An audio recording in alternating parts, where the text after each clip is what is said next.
first time I met my girlfriend's childhood best friend, he proudly introduced himself as the ultimate fake baller investigator. Throughout the entire dinner, he couldn't stop lecturing me. Men really shouldn't overdress to look like someone they aren't. If Delilah hadn't explicitly told me you were her boyfriend, I would have definitely grouped you with all those fake rich guys I've exposed online. My girlfriend, Delilah, eagerly nodded along. You really do dress a bit too flashy, Noah. You should listen to Silas and tone it down. I couldn't even be bothered to argue with them. I made an excuse to go to the restroom, but right outside the door, I overheard Silas delivering his expert appraisal of me. Delilah, just look at how that man walks and talks. He's obviously been through one of those gold digger training camps. He only approached you for your money. Think about it. A Patek Philippe watch, a limited edition Louis Vuitton briefcase, and a multi-million-dollar sports car. How could a regular resident doctor ever afford that? My blood boiled, and I finally reached the end of my patience. I turned around, pulled out my phone, and called my mother, the richest billionaire in New York. Mom, wire me $10 million.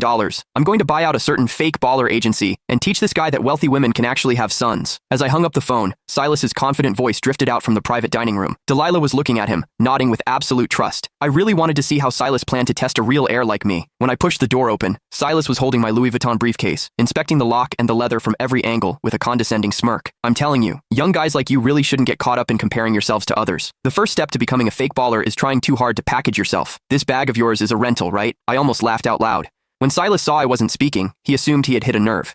He put on an I knew it expression and shifted his gaze to my Patek Philippe watch. Can you let me authenticate that watch of yours? Don't get the wrong idea. I'm just worried you got scammed into spending real money on a fake. After all, the bag is already a knockoff. Delilah was already looking at me with deep suspicion. She gave me an order. Silas is just looking out for you. Hurry up and let him see it. If Silas actually appraised this as a fake, it would only prove that he was the real fraud here. I took off the watch, handed it to him, and smiled. Sure, this watch is a highly limited edition, so make sure you don't mess up your appraisal. Silas eagerly snatched the watch. As he examined it carefully, I clearly caught the flash of raw jealousy in his eyes. It was obvious he had already realized the watch was authentic, but he still opened his mouth to lie. Oh wow, Delilah. Your boyfriend is still trying to pass this off as a limited edition to get away with it, but it's actually just a cheap replica. I just have to ask. You're a young guy with an average family and an average job. Why are you buying these fakes just to stroke your ego? Don't tell me you thought you could use these knockoffs to trap a rich girl and drain her bank account? The belittling tone in his words couldn't have been more obvious. In an instant, the way the other people at the table looked at me changed from admiration to disgust. Delilah glared at me with sheer contempt, her voice dripping with disgust. How can you be so vain? And to think I actually believed you were different from other men. It turns out you all just want my money. Looking at her disgusted expression, my heart turned ice cold.